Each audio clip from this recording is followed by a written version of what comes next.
G'day cocktail lovers, I hope you've been keeping well. I hope you're ready for another cocktail. The inspiration for this cocktail comes from Mrs. Angry. Inspiration can come from anywhere. And we've had more than 200 days of lockdown in Melbourne in the last 18 months. We're in the middle of something that's going to last for months yet, so at some level of restriction. And Mrs. Angry just looked at my drink cart the other day and went, yeah, you know what, drink cart's looking good, make me something. And so I said, oh, are you in the mood for anything in particular? And she just looked at the array and she went, gin and banana look good. And I thought, okay, I probably could have just come up with something using that as a base and come up with something of my own. But I did do a bit of searching, and of course there were a lot of cocktails that included gin and banana liqueur as ingredients, and I settled in on one that I liked the look of. It's basically like a spiked iced tea, like what the Americans would call a sweet tea. And the base recipe I saw was calling it a southern tea, because they were saying use a southern whiskey liqueur like Southern Comfort. And I don't have Southern Comfort, I'm not going to use Southern Comfort. So I'm just going to refer to this as spiked tea. It's a great colour, and it's got a decent amount of tea. It's also got a few other things in there, and okay, that's good. I mean, I literally just made this as an experiment because Mrs. Angry said, make me something, and it's come out good. Let's go back in time and I'll show you how I actually made it. Before we go back in time to do the making, if you're not already subscribed to the channel, it'd be great if you did subscribe. Hit the little notification bell so you know when I upload, do the old thumbs up, and let me know, do you like iced tea in alcoholic beverages? What do you add to iced tea if you want to have a nice refreshing beverage? Let's go back in time now and I'll show you how I made this one. And we're back through the cocktail time continuum to where I made the cocktail. And the first thing that I'm going to put in the cocktail is dry gin. The original recipe by Simon Difford said to do London dry gin. I have Sydney style dry gin from the Archie Rose Distillery, their bone dry gin, recent release of theirs.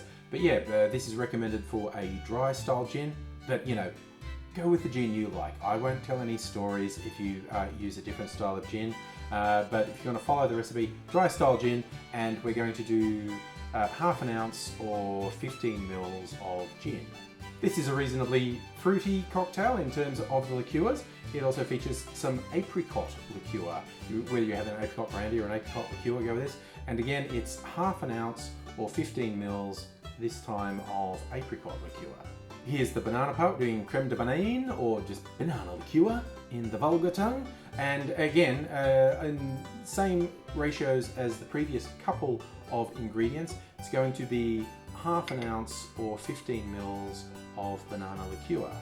The Difford's recipe called this southern tea and said to use a southern US style whiskey liqueur like Southern Comfort. I don't have any Southern Comfort because I do not hold it in particularly high regard, but I have a couple of whiskey-based liqueurs that I think make a good substitution. You could use Drambuie, that's a Scotch-based whiskey liqueur, if you don't have or don't like Southern Comfort.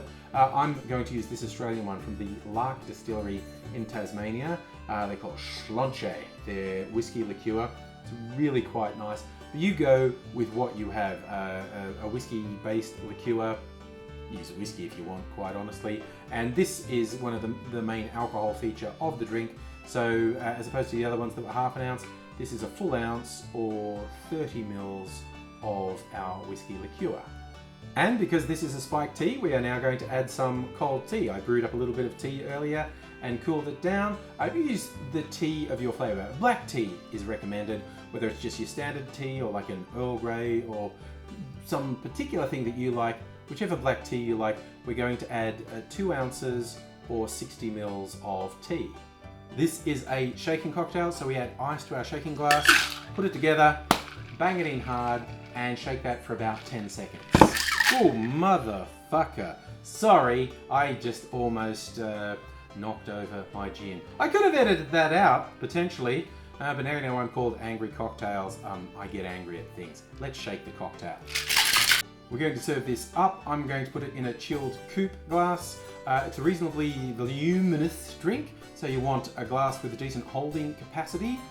Just straining that in there. Oh, that's... Oh!